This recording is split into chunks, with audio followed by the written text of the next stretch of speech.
A Newburgh mother wants to bring attention to a new form of communication. Her 17-year-old daughter is autistic and doesn't speak, but they learned there was a way for them to communicate. Eyewitness News' Miranda Meister here tonight with more. Miranda? Brandon, I met Peyton Sparks this afternoon and learned about her unique way of having a conversation with me. She uses a letter board like this one, and although it may be different, she wanted to show me she can hold a conversation just like anyone else.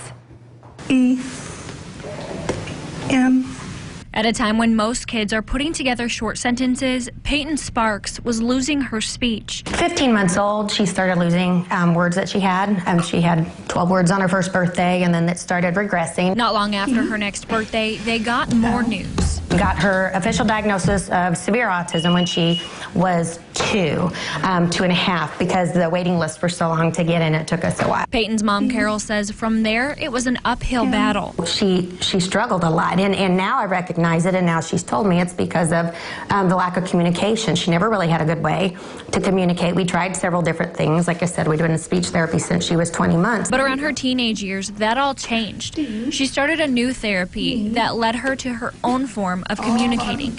With the mode of communication, or the training process that we use, we're helping someone have purposeful movement to a letter board. So instead of having to speak complex speech phrases or hold a pencil and write, which is very difficult for people with apraxia, it's one finger pointing to a letter. People with conditions like Peyton's have seen great results with this technique.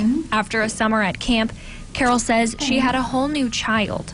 The child that I thought I was going to try to teach to read that summer used words like prolific and nonetheless and platitudes, and that's within her first couple sentences. She's a brilliant child that's just stuck in this body that won't work for her. The therapist and Peyton's mom says to someone who wasn't familiar with this technique, Peyton might seem unintelligent, but when I was talking with her, I asked her what her favorite book was, and she said that she didn't have one because she's interested in too many different things. Brandon?